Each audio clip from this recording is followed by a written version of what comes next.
आर्य समाज घटायन की ओर से पाक्षिक यज्ञ जिन परिवारों में चल रहा है, धन्यवाद के पात्र वे परिवार हैं जो ऋषियों के बताए मार्ग को अपना करके अपने आप को गौरवान्वित महसूस करते हैं और परमपिता परमात्मा की कृपा के पात्र बनते हैं। देव यज्ञ में हमें कुछ ज्ञान भी प्राप्त करना होता है, क्योंकि ऋषियों का निर्देश है ज्ञान के बिना कर्म अधूरा अर्थात अंधा होता है। अंधेपन से हमें कोई कार्य नहीं करना चाहिए और कर्म केवल कर्म ही कर्म करते जा रहे हैं और देखा देखी करते हैं और ज्ञान नहीं है तो उसको लंगड़ा कहा गया है। तो हमें कर्म ज्ञान पूर्वक ही करना चाहिए। जैसे पक्षी दोनों पंखों से उड़ान भरता है, ठीक वैसे ही ज्ञान और कर्म दोनों बराबर होना चाहिए।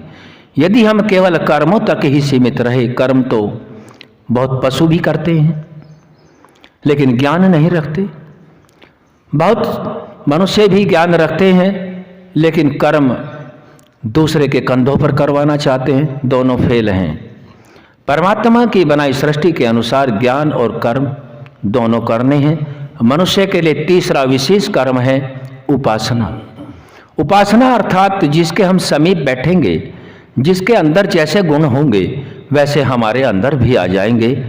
परमपिता परमात्मा की बनाई सृष्टि के अंदर दिया हुआ वेद का ज्ञान और वेद के ज्ञान को ऋषियों ने साक्षात्कार करने के उपरांत मानव कल्याण के लिए जो ज्ञान दिया, उसी ज्ञान के आधार पर हम पहले भी उन्नति कर चुके हैं, आज भी कर सकते हैं। यदि वैसी ही परिस्थिति हम सब तैयार कर लें तो आज से फिर पूरे भूमंडल पर धर्म की स्थापना, धर्म के अनुकूल राजकाज चल सकता है, प्राणी मात्र का भेदभाव मिट सकता है।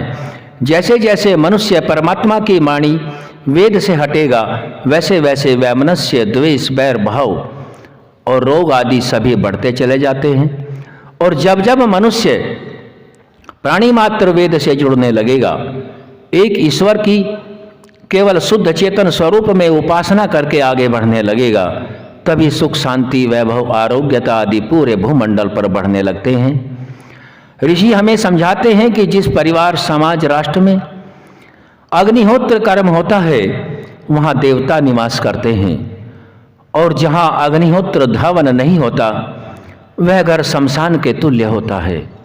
हम अपने ज्ञान के आधार पर अपने घर को देवतुल्य बना सकते हैं और इस कर्म को न करके हम उस कर्म से वंचित रह करके कुछ निकृष्टता हमारे अंदर आ जाती है। उससे बचने के लिए हमें अपने परिवारों में अग्निहोत्र करना चाहिए। आगे सवाल रखते हैं महर्षि दयानंद सरस्वती जी, समझाते हैं कि यदि अग्निहोत्र न हो तो क्या इसके पाप लगेगा। ऋषि कहते हैं कि परमात्मा ने हम सभी आत्माओं को जो यह शरीर दिया है, इस शरीर के माध्यम से हम जितना अन्न, जल और वायु को दूषित करते हैं उतना ही पाप लगता है। इसीलिए हमें जितना इस शरीर से अन्न, जल और वायु आदि को दूषित करते हैं उतना तो अवश्य ही शुद्ध करना चाहिए, और यदि अधिक करें तो और भी अच्छा है। ऐसा ऋषियों के ज्ञान से हमें पता चलता है, क्योंकि अन्न, जल, वायु को तो पशु भी करते हैं, लेकिन यह निर्देश, आदेश केवल मनुष्य मात्र को परमात्मा ने दिया, क्योंकि परमात्मा ने केवल मनुष्य को ही वह विशेष ज्ञान दिया जिससे वह सभी जितने भी आत्माएं हैं उनके द्वारा उपकार लेता है और उनके द्वारा की हुई गलतियों का सुधार करता है। लेकिन यह तभी संभव होता है जब वह मनुष्य परमात्मा की उपासना करता है, परमात्मा को सर्वत्र मानता है, परमात्मा के न्याय को मानता है कि हाँ, जैसे हमारे विद्वान लोग परमात्मा के शासन, न्याय और शिक्षा को मानते हैं वैसे हमें भी मानना चाहिए। परमात्मा पहले भी था, आज भी है, आगे भी रहेगा, यही हमें विचार करना चाहिए। सभी सुखों को देने की क्षमता यदि किसी में है तो वह केवल परमात्मा में है, और इस पूरे ब्रह्मांड के अंदर सर्वोपरि यदि कोई है तो सर्वोपरि परमपिता परमात्मा है। जितना भी ऐश्वर्य शरीर की उन्नति के लिए धन दौलत रुपया पैसा पद प्रतिष्ठा हमें चाहिए, उन सभी का देने वाला यदि कोई है तो वह भी परमपिता परमात्मा है। वही हमारा गुरु आचार्य राजा और न्यायाधीश है, और वही परमात्मा हमारे द्वारा किए गए सभी कर्मों को यथावत जानता है, अर्थात हम सभी के नाम स्थान और जन्मों को जानता है।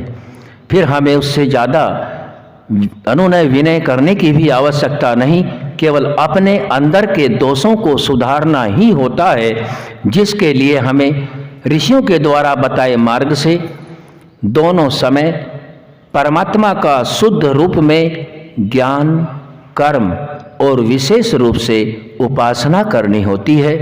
और उपासना के पश्चात जो हमने देव यज कर्म किया उत्तम कर्म है। जहाँ देव यज होता है वहाँ देवता निवास करते हैं, और सभी देव की कृपा से हम सभी की उन्नति होने लगती है। और देवों के विषय में वेद ज्ञान और ऋषियों के ज्ञान से हमें पता चलता है कि देव हमसे दूर नहीं हैं, और देवों का देव महादेव परमात्मा भी हमसे दूर नहीं है। जितने भी ब्रह्मांड के अंदर देव हैं वे सभी देव परमात्मा ने शरीर में दे रखे हैं, अर्थात हम अपने शरीर के देवों से उपकार लेवें, इन्हें ठीक ठीक मार्ग पर चलाएं तो हमारी देव पूजा सार्थक होती है।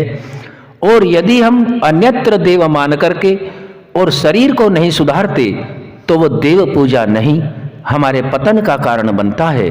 हमें अपनी उन्नति के लिए परमात्मा ने हमें जो शरीर दिया, इसमें आँख नाक कान जीभ त्वचा मन आदि तत्वों से हमें कार्य करना होता है।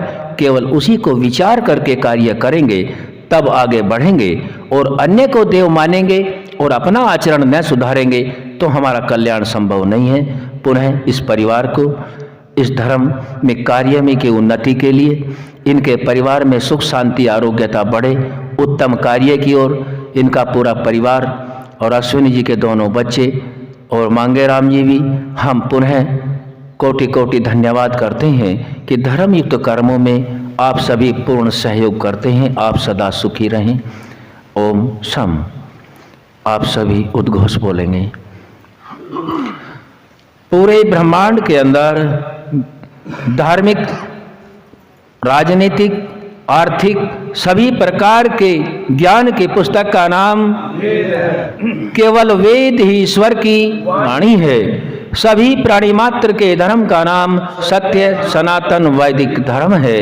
मर्यादा श्री पुरुषोत्तम रामचंद्र की, योगी महाराज कृष्णचंद्र की, आदित्य ब्रह्मचारी हनुमान की, देश पर बलिदान होने वाले अमर शहीदों की, गुरु गिरिजानंद की, महर्षि दयानंद सरस्वती की। ओम का झंडा ऊंचा रहे, वेद की ज्योति जलती रहे, आर्य समाज बढ़ता रहे। हमारा उद्घोष गणवंतो विश्ववार्यम वैदिक ध्वनि।